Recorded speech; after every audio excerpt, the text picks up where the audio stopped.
ومن يضلله فلا هادي له وأشهد أن لا إله إلا الله وحده لا شريك له وأشهد أن محمدًا عبده ورسوله أما بعد فإن خير الحديث كتاب الله وخير الهدي هدي محمد صلى الله عليه وسلم وعلى آله وأصحابه أجمعين وبعد فأعوذ بالله من الشيطان الرجيم بسم الله الرحمن الرحيم قال الله تعالى في القرآن الكريم يا أهل الكتاب لا تغلوا في دينكم ولا تقولوا على الله إلا الحق إنما المسيح عيسى ابن مريم رسول الله وكلمته ألقاها إلى مريم وروح منه فآمنوا بالله ورسوله وقال صلى الله عليه وسلم لا تطروني كما أطرت النصارى ابن مريم إنما أنا عبد فقولوا عبد الله ورسوله متفق عليه. محترم قابل صد احترام و افتخار صدر مجلس استاد عالی مقام فضیلت الشیخ نور الاسلام المدنی حفظہ اللہ، اور یہاں ہمارے بیچ موجود ہمارے دوسرے استاد فضیلت الشیخ عبد الرحمن السلفی المدنی حفظہ اللہ، دیگر سامعین حضرات اور میری آواز سننے والے نوجوانوں، بھائیوں، دوستوں اور خواتین حضرات، یقیناً آج کی یہ رات اس اعتبار سے ہمارے لیے، خاص طور سے باشندگان دوستیہ اور بریوہ کے لیے بڑی بارونق ہے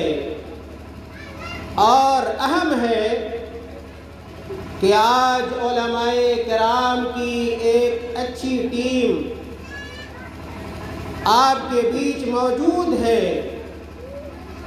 ویسے راتیں ٹھنڈی ہیں اور سردی ہے، لیکن لوگ کی حالتوں سے، ان کے قوائف سے پتہ چلتا ہے،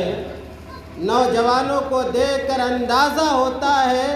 کہ ان کے قلوب و اذہان کے اندر، ان کے دل و دماغ کے اندر گرماہٹ موجود ہے،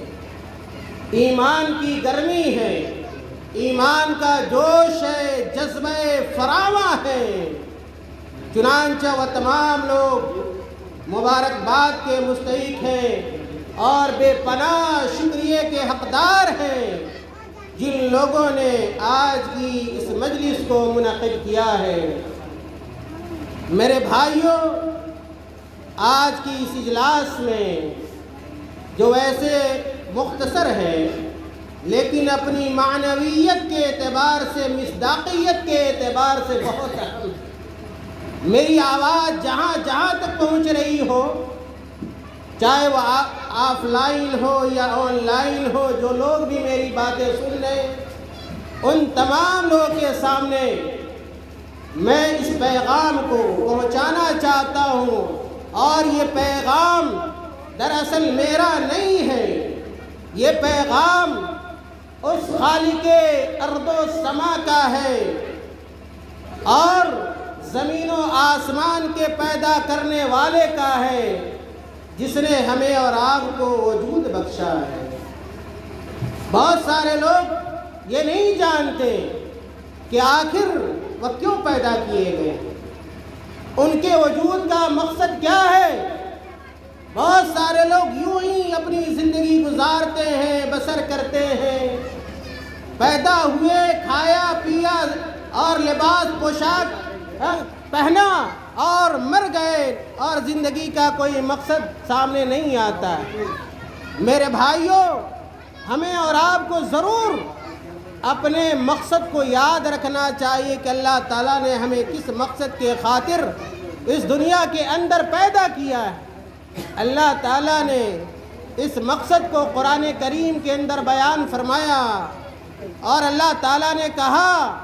کہ وَمَا خَلَقْتُ الْجِنَّ وَالْإِنسَ إِلَّا لِيَعْبُدُونَ، کہ اے دنیا کے لوگوں سنو، اے دنیا کے انسانوں سنو، اور اگر آپ بریوہ کے رہنے والے ہیں، دوستیہ کے رہنے والے ہیں، قرب و جوار کے رہنے والے ہیں، اور آپ کے دل میں ایمان ہے، اسلام ہے، اللہ کی محبت ہے، اللہ کے رسول صلی اللہ علیہ وسلم کی اطاعت کا جذبہ ہے، تو آپ کو جاننا چاہیے کہ اللہ تعالیٰ نے کہا وَمَا خَلَقْتُ الْجِنَّ وَالْإِنسَ إِلَّا لِيَعْبُدُونَ، کہ ہم نے دنیا کے تمام انسانوں کو اور دنیا کے تمام جناتوں کو جس مقصد کی خاطر پیدا کیا ہے، وہ مقصد بہت ہی واضح ہے، بہت ہی ظاہر ہے، إِلَّا لِيَعْبُدُونَ، ہم نے اس لیے پیدا کیا ہے کہ یہ ہمارے بندے اور ہمارے پیدا کیے ہوئے لوگ صرف اور صرف ہماری عبادت کریں۔ میرے بھائیوں، تو ہماری باتوں کا پہلا محور یہ ہے، پہلا پوائنٹ اور پہلا نقطہ یہ ہے کہ ایک مسلمان ہونے کے ناطے، چاہے ہم مرد ہوں یا یہ کہ عورتیں ہوں یا یہ کہ نوجوان ہوں یا یہ کہ ہمارے بچے ہوں، ان کے ذہن و دماغ میں ضرور ان کی تخلیق کا مقصد واضح ہونا چاہیے، اور وہ مقصد اللہ رب العالمین کی عبادت ہے، اس کی بندگی ہے، اس کی تابعداری ہے، اس کی اتباع اور پیروی۔ میرے بھائیوں، اللہ تعالیٰ نے ہمارے اوپر اور آپ کے اوپر بہت سارے حقوق عائد کیے ہیں۔ دو طرح کے حقوق ہمارے اوپر عائد ہوتے ہیں۔ سب سے پہلا حق ہمارے اوپر جو عائد ہوتا ہے وہ اللہ رب العالمین کا ہے، اس لیے کہ وہی ہمارا پیدا کرنے والا ہے، عدم سے وجود میں لانے والا ہے، اور ہمیں روزی دینے والا ہے، ہماری مشکلات کو دور کرنے والا ہے، ہماری بیماریوں کو دور کرنے والا ہے، ہمیں آل و اولاد سے نوازنے والا ہے، اور ہمیں خوشی اور مسرت پہنچانے والا ہے۔ اگر کوئی ایسی ذات ہے تو یاد رکھیے اللہ تعالیٰ کی ذات ہے۔ اس لیے سب سے پہلا حق ہمارے اور آپ کے اوپر جو عائد ہوتا ہے، اس حق کو ہمیشہ یاد رکھیے، وہ اللہ کا حق ہے، اور وہ حق عبادت ہے کہ اگر ہم عبادت کریں تو ایک اللہ رب العالمین کی عبادت کریں، اور اللہ کو چھوڑ کر کسی اور کی عبادت نہ کرے، غیر اللہ کے سامنے اپنی اس پیشانی کو خم نہ کرے، اس پیشانی کو نہ جھکائے، اس ماتھے کو کسی غیر کے سامنے جھکانے اور رکھنے کی کوشش نہ کرے۔ اگر مشکلات آئے، میرے بھائیوں، مشکلات سے کون بھاگ سکتا ہے؟ کون ایسا آدمی ہے جس کو اس دنیا میں مشکلات کا سامنا کرنا نہ پڑتا ہو اور اسے غم کا سامنا کرنا نہ پڑتا ہو؟ لیکن ہر چاہے خوشی کا وقت ہو یا ایک غم کا وقت ہو، ایک مومن، ایک مسلمان ہر حال میں اپنے پیدا کرنے والوں کو یاد کرتا ہے۔ اگر خوشی لائق ہوتی ہے اپنے رب کا شکریہ ادا کرتا ہے، اگر دکھ آتا ہے، پریشانی آتی ہے، اللہ رب العالمین کے لیے صبر کرتا ہے، اس سے دعائیں کرتا ہے۔ میرے بھائیوں، میری باتوں کا دوسرا نقطہ یہ ہے کہ اللہ تعالیٰ نے ہمارے اور آپ کے اوپر جو حقوق عائد کیے ہیں، جو حقوق اللہ ہے، ان حقوق اللہ کی ہم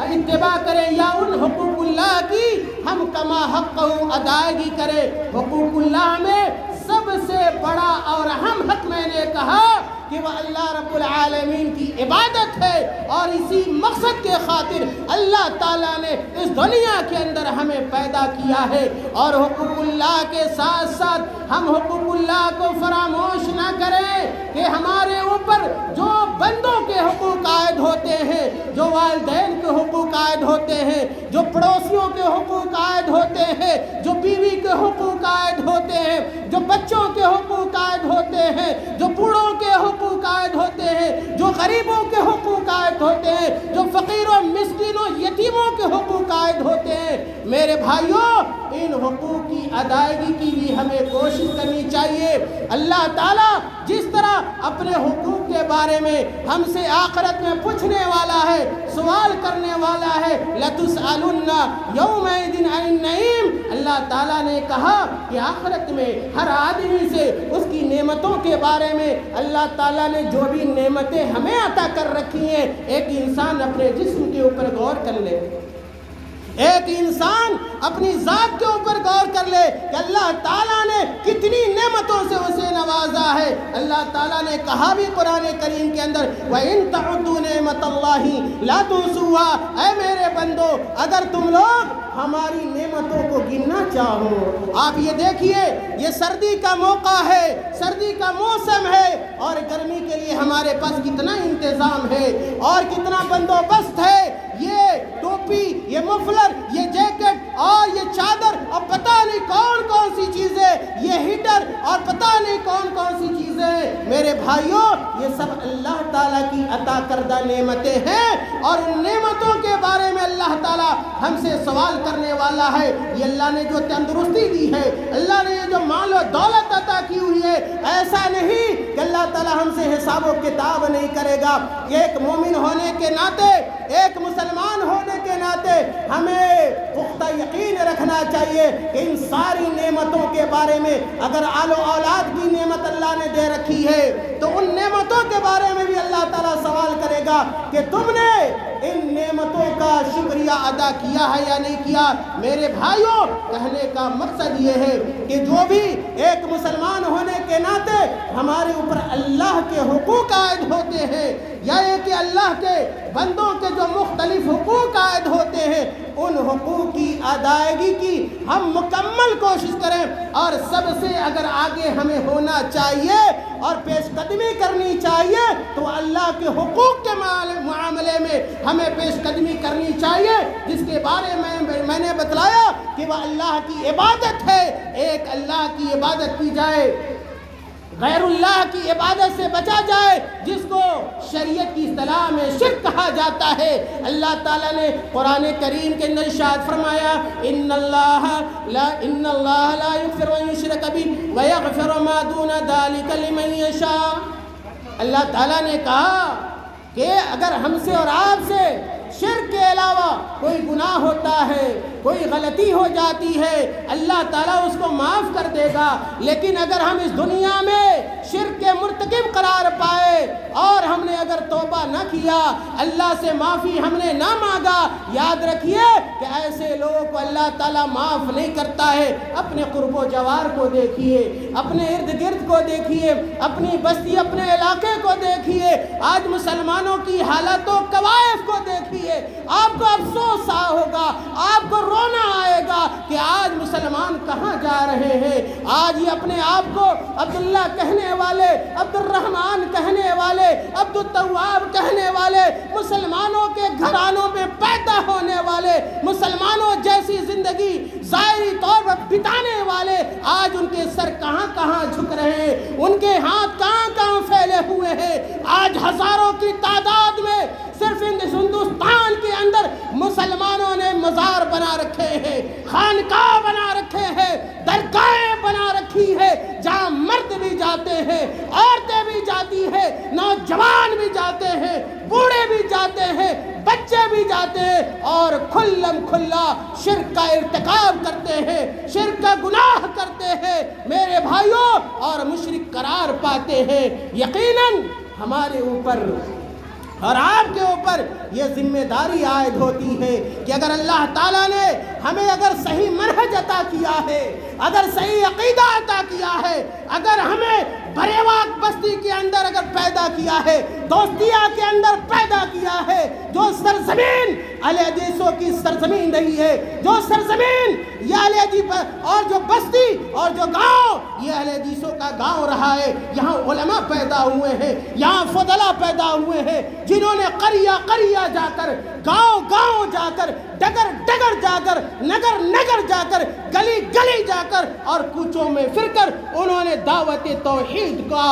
علم بلند کیا ہے، جھنڈا بلند کیا ہے۔ آپ کی ذمہ داری میرے بھائیوں بہت زیادہ ہے۔ یہ صرف ذمہ داری نہیں ہے کہ اپنی اصلاح کر لیں، صرف خود موحد ہو، نہیں، اگر اللہ تعالیٰ نے آپ کو سچا دین دیا ہے، پکا عقیدہ عطا کیا ہے اور منہج سلف پر اگر آپ قائم و دائم ہے، اس توحید کو پہنچائیے ان لوگوں تک جو اس توحید کی نعمت سے میرے بھائیوں محروم ہے، ان لوگوں کو جو جانے میں انجانے میں شرک کا ارتکاب کر رہے ہیں، بدعت کا ارتکاب کر رہے ہیں، اور یہ برائی، شرک کی برائی، بدعت کی برائی سب سے زیادہ مردوں میں تو ہے ہی، سب سے زیادہ اگر یہ برائی پائی جاتی تو وہ خواتین کے اندر پائی جاتی۔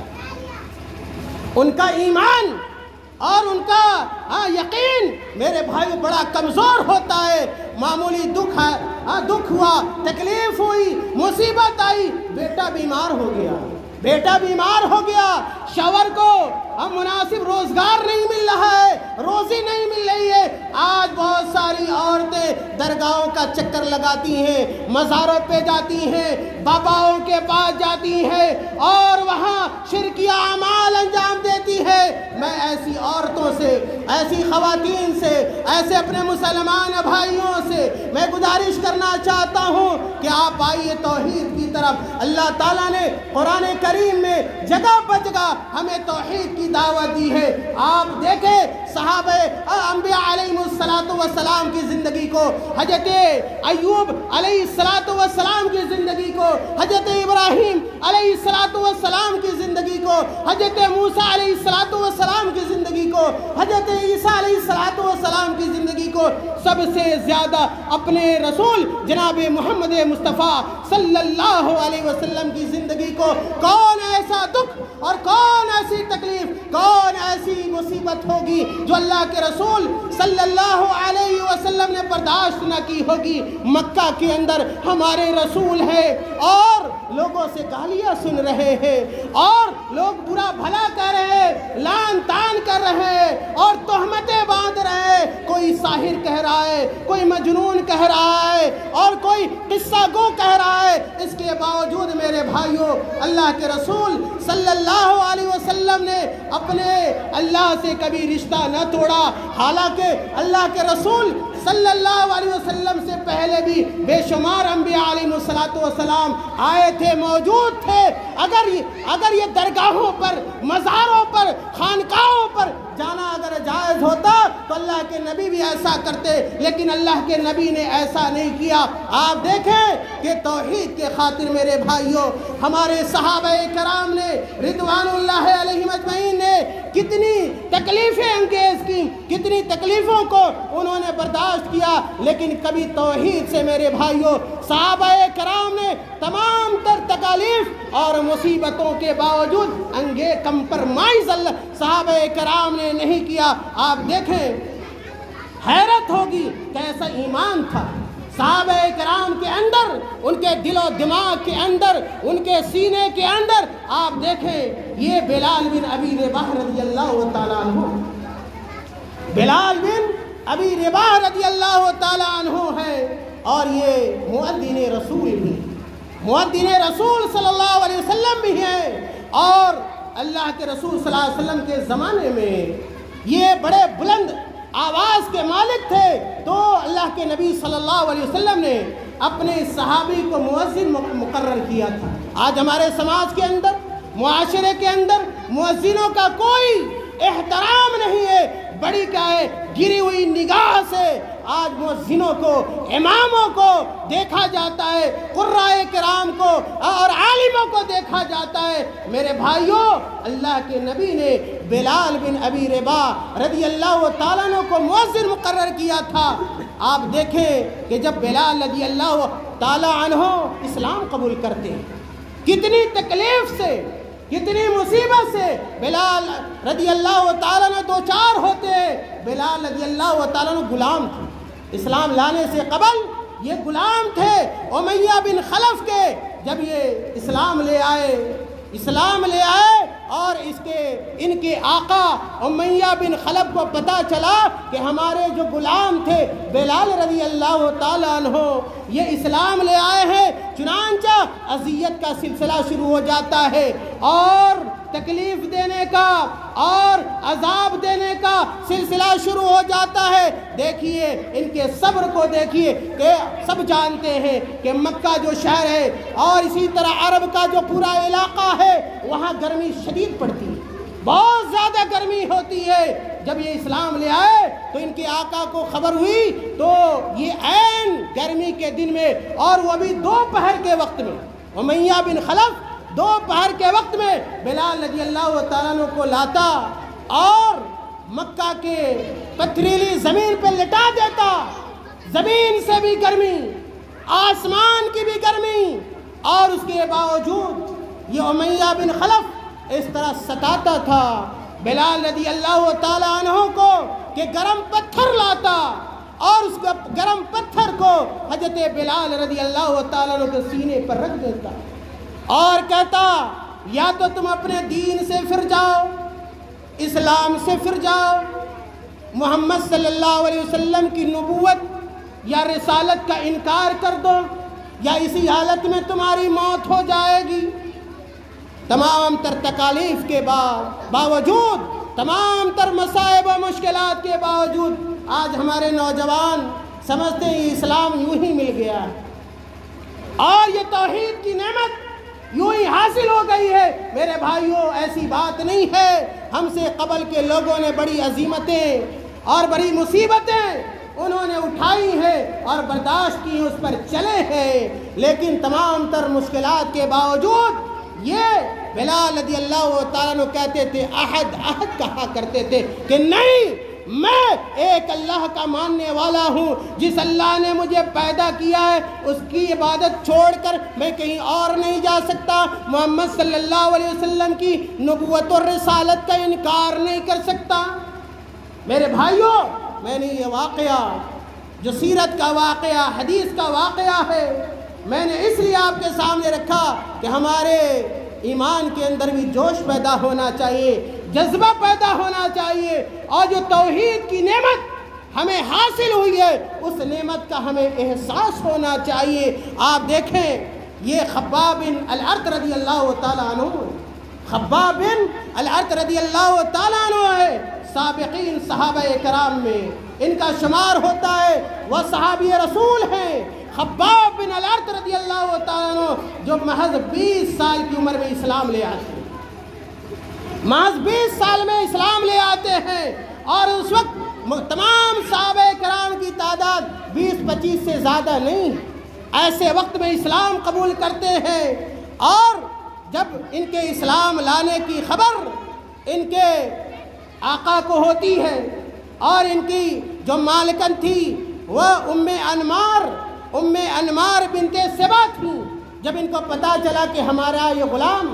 یہ خباب بن ارت رضی اللہ تعالیٰ عنہ اسلام قبول کر لیا ہے، تو دیکھیے اذیت اور کیسی پریشانی خباب بن ارت رضی اللہ تعالیٰ عنہ نے برداشت کی کہ جب دوپہر کا وقت ہوتا، آگ جلائی جاتی مکہ کے اندر، اور اس آگ پر لا کر حضرت خباب بن الارت رضی اللہ تعالیٰ عنہ کا رکھا جاتا، ان کے جسم کی گرمی کی وجہ سے اور چربی کے پگھلنے کی وجہ سے آگ ٹھنڈی ہو جاتی، لیکن عذابوں کا سلسلہ، پریشانیوں کا سلسلہ ختم نہیں ہوتا، اور تمام تر تکالیف کے باوجود خباب بن الارت رضی اللہ تعالیٰ عنہ نے اسلام سے سمجھوتا نہیں کیا، توحید سے سمجھوتا نہیں کیا، سنت پر قائم و دائم رہے۔ یہ ہمارے صحابہ کرام ہیں۔ میرے بھائیوں، آخری جو واقعہ توحید کے حوالے سے میں آپ کے سامنے رکھنا چاہتا ہوں وہ حضرت عمار بن یاسر رضی اللہ تعالیٰ عنہ۔ عمار بن یاسر رضی اللہ تعالیٰ عنہ اور ان کی والدہ سمیہ رضی اللہ تعالیٰ عنہ، سمیہ رضی اللہ تعالیٰ عنہ، جب عمار بن یاسر رضی اللہ تعالیٰ عنہ اور ان کا پورا گھرانہ جب اسلام قبول کرتا ہے، دشمنوں کے ہوش اڑ جاتے ہیں، دشمن بڑے پریشان ہوتے ہیں، ان کے خاندان کے لوگ، ان کے قبیلے کے لوگ، ان کے آقاؤں کے دل میں درد ہونے لگتا ہے، تکلیف ہونے لگتی ہے اور تکالیف کا سلسلہ شروع ہو جاتا ہے۔ میرے بھائیوں، تکالیف دیکھ کر اللہ کے نبی صلی اللہ علیہ وسلم کہتے ہیں صبرن یا آل یاسر فإن موعدکم الجنہ، صبرن یا آل یاسر فإن موعدکم الجنہ۔ اے یاسر کے خاندان والو، اے عمار کے خاندان والو، ایسا نہ ہو کہ تکالیف سے تمہارے قدم ڈگمگا جائیں اور ایمان تمہارا کمزور ہو جائے۔ یاد رکھنا میرے بھائیوں کہ جو پکا مسلمان ہوتا ہے، سچا مسلمان ہوتا ہے اور ایک پکا موحد ہوتا ہے، اللہ کا عبادت گزار ہوتا ہے اور سنت کا تابعدار ہوتا ہے، تمام تر تکالیف کو برداشت کرتا ہے لیکن توحید پر قائم و دائم رہتا ہے اور کبھی توحید سے اپنے پاؤں کو پیچھے نہیں کھینچتا۔ یہی حالت عمار رضی اللہ تعالیٰ عنہ اور ان کی والدہ سمیہ رضی اللہ تعالیٰ عنہ کا تھا۔ چنانچہ مر جانا، قتل ہو جانا گوارا کر لیا عمار رضی اللہ تعالیٰ عنہ نے، اور اسی طرح ان کی والدہ سمیہ رضی اللہ تعالیٰ عنہ نے، سمیہ رضی اللہ تعالیٰ عنہ جو ایک خاتون تھی، عورت تھی، لیکن اس کے باوجود ان کو نہیں چھوڑا دشمنوں نے اور توحید کے لیے انہوں نے اپنی قربانی پیش کی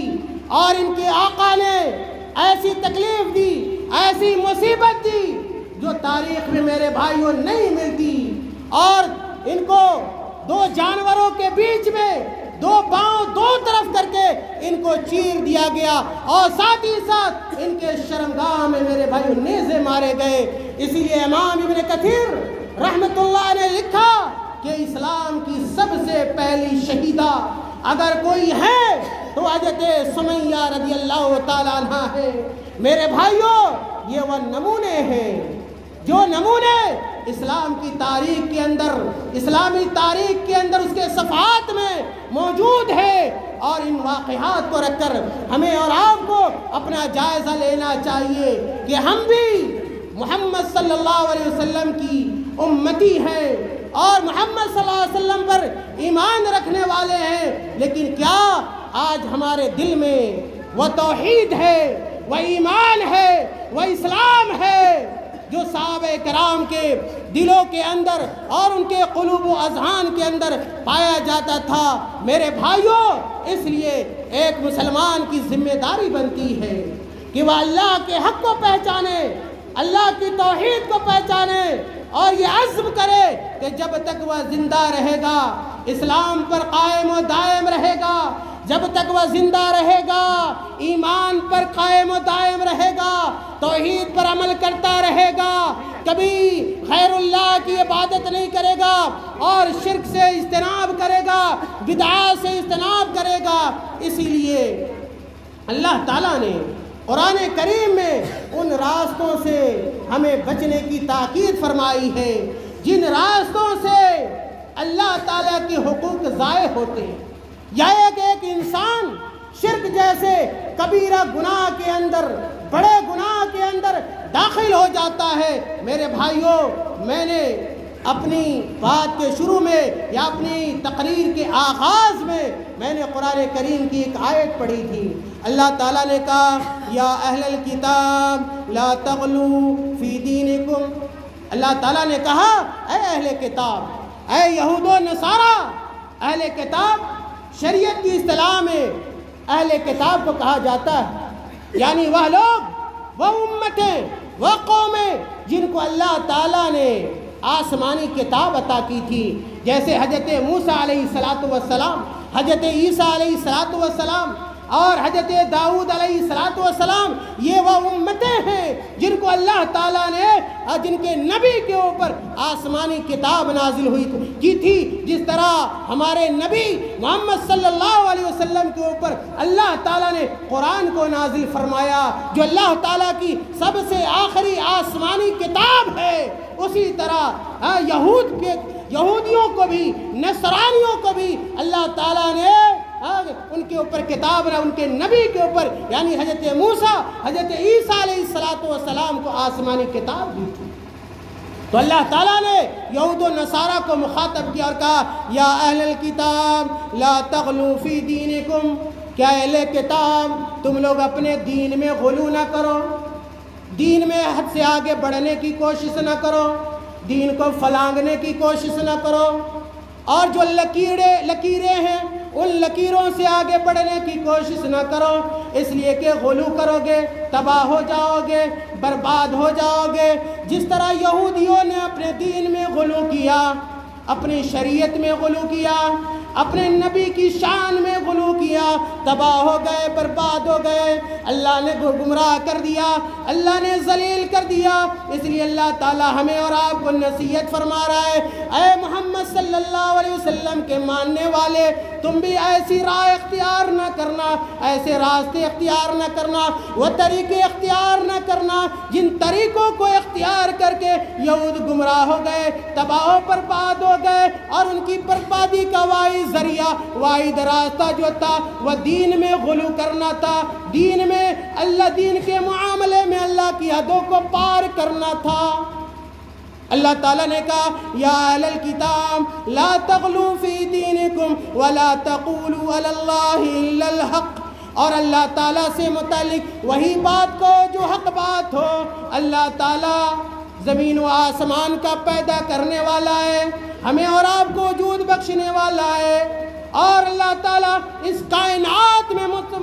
تصرف کرنے والا ہے۔ ایسا نہ ہو کہ ہمارا ایمان بھی ویسا ہی ہو جائے جس طرح عیسائیوں نے کہا حضرت عیسیٰ علیہ السلام اللہ تعالیٰ ہیں، حضرت عیسیٰ علیہ السلام اللہ کے بیٹے ہیں، حضرت عیسیٰ علیہ السلام اللہ تعالیٰ کے کاموں میں شریک ہیں۔ تو اللہ تعالیٰ نے ہمیں سمجھایا، بتلایا اور نصیحت فرمائی وَلَا تَقُولُوا عَلَى اللَّهِ إِلَّا الْحَقِّ، کہ اللہ تعالیٰ کے معاملے میں ہمارا عقیدہ بڑا پختہ ہونا چاہیے، بڑا مضبوط ہونا چاہیے۔ ہم ایسا نہ ہو کہ اللہ کے معاملے میں ہم غلط فہمی کے شکار ہو جائیں، بدعقیدگی کے شکار ہو جائیں، یہودیوں کے راستے کو اختیار کر لیں، نصرانیوں کو راستے کو اختیار کر لیں۔ اس کے بعد اللہ تعالیٰ نے کہا انما المسیح عیسی ابن مریم، کہ عیسیٰ علیہ السلام، مسیح علیہ السلام، یہ مریم علیہ السلام کے بیٹے ہیں۔ حضرت عیسیٰ علیہ السلام ہمیں معلوم ہونا چاہیے، ہمارے نوجوانوں کو معلوم ہونا چاہیے، یہ عقیدہ ہے جو عقیدہ اللہ تعالیٰ نے ہمیں سکھلایا ہے کہ یہ عیسیٰ علیہ السلام، یہ نصرانی اور یہ عیسائی کہتے ہیں کہ اللہ کا بیٹا ہے، اللہ کے شریک کار ہے، یا ایک معبود ہے۔ میرے بھائیو ایسی بات نہیں ہے۔ اللہ تعالیٰ نے کہا انما المسیح عیسی ابن مریم رسول اللہ وکلمتہ القیٰ الی مریم، کہ عیسیٰ علیہ السلام مریم علیہ السلام کے بیٹے ہیں، اللہ کے رسول ہیں، اللہ کا کلمہ ہے اور اللہ تعالیٰ کے روح ہیں۔ اللہ تعالیٰ نے جب حضرت عیسیٰ علیہ السلام کو پیدا کرنا چاہا، حضرت جبریل علیہ السلام کو بھیجا، اے میرے فرشتے جبریل جاؤ اور میرا کلمہ لے کر جاؤ، یہ کن لے کر جاؤ، اور حضرت مریم علیہ السلام کے گریبان میں پھونک دو۔ حضرت جبریل علیہ السلام نے جب پھونک مارا حضرت مریم علیہ السلام کے گریبان میں، اس سے حضرت عیسیٰ علیہ السلام کی پیدائش ہوئی۔ اور اسی نفخے کو، اسی پھونک کو قرآن نے روح سے تعبیر کیا ہے۔ اور ہم سب جانتے ہیں کہ اللہ تعالیٰ نے اپنی قدرت کاملہ سے حضرت عیسیٰ علیہ السلام کو صرف ماں سے پیدا کیا بلا باپ کے۔ یہ اللہ تعالیٰ کی قدرت کا اظہار ہے، یہ اللہ تعالیٰ کی قدرت کی کاریگری ہے۔ میرے بھائیوں، اللہ تعالیٰ نے آگے کہا وَآمِنُوا بِاللَّهِ وَرَسُولِهِ، اے دنیا کے مسلمانوں، اے دنیا کے انسانوں، اے قرآن پر عمل کرنے والوں، اے اللہ کے رسول کی سنتوں پر چلنے والوں، اے اپنے آپ کو اہل حدیث کہنے والوں، اے بریوا کے اندر رہنے والوں، اے دوستیہ کے اندر رہنے والوں، اپنی غیرت کو آواز دے دو، اپنا محاسبہ کر لو، اپنے اسلاف کی تاریخ کو پڑھ لو،